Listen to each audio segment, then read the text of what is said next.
Madame, Monsieur, bonjour et bienvenue dans cette nouvelle édition du Flash d'information sur l'actualité nationale et internationale. Sur nos terres, Assemblée Générale Mba Eric Mba est le nouveau bâtonnier de l'Ordre des avocats du Cameroun. L'avocat est élu hier à l'occasion de l'Assemblée Générale de l'Ordre national des avocats qui s'est tenue samedi dernier à hier au Palais Polyvalent des Sports de Yaoundé. Les Lions indomptables du Cameroun affronteront l'équipe féminine de France samedi prochain. Elles sont arrivées en France ce jour pour débuter un stage d'acclimatation en prélude à la Coupe d'Afrique des Nations féminine 2022. Après la France, direction le Maroc du 2 au 23 juillet prochain. Le ministre de la Santé s'adresse à la presse ce jour. Dans la salle de conférence de son département ministériel à Yaoundé, Malachi Manaouda va présenter aux femmes et hommes des médias la situation du paludisme au Cameroun et faire le point sur la campagne gratuite de distribution des moustiquaires imprégnés à longue durée d'action. La 40e édition de la fête de la musique se célèbre ce jour. De grands spectacles sont annoncés dans l'ensemble du territoire camerounais. Célébration dans la ville de Douala avec un concert organisé par l'Institut français qui regroupe plusieurs artistes pour exprimer à la camerounaise leur amour pour la musique.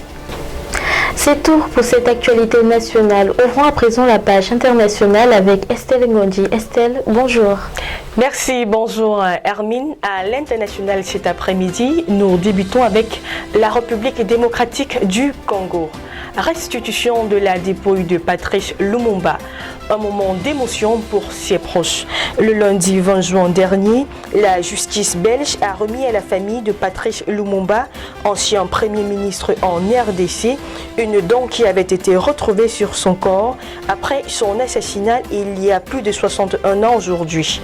Après cette restitution, la dépouille du héros national a été conduite à l'ambassade de la RDC à Bruxelles.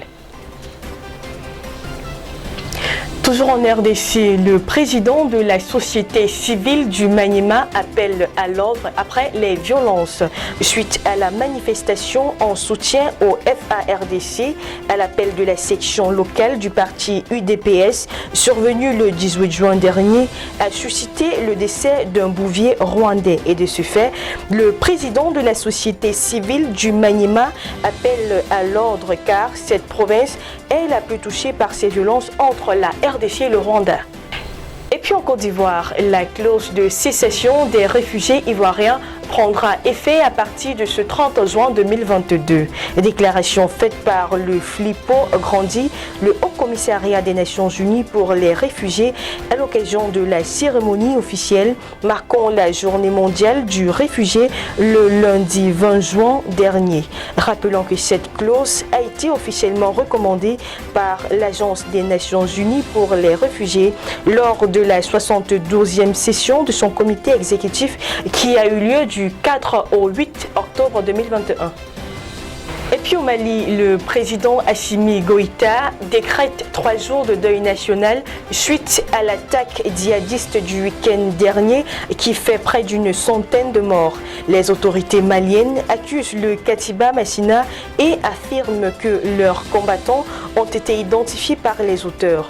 D'autres sources locales pointe du doigt la France qui, selon elle, serait à la manœuvre pour s'aimer le chaos total au Mali. Au Burkina Faso, l'armée a annoncé lundi dernier avoir neutralisé près d'une centaine de terroristes dans 2 opérations, à savoir les opérations Dito dans la boucle du Mouan et Cana 3 dans la zone de Makoy. Durant ces opérations, 2 militaires ont trouvé la mort et 18 autres ont été blessés. Annonce faite par l'agence d'information du Burkina Faso dans un document publié le 20 juin 2022. Madame, Monsieur, c'est la fin de ce flash d'information. Merci de l'avoir suivi et rendez-vous pour les prochaines éditions. Mais surtout, n'oubliez pas, gardez le sourire.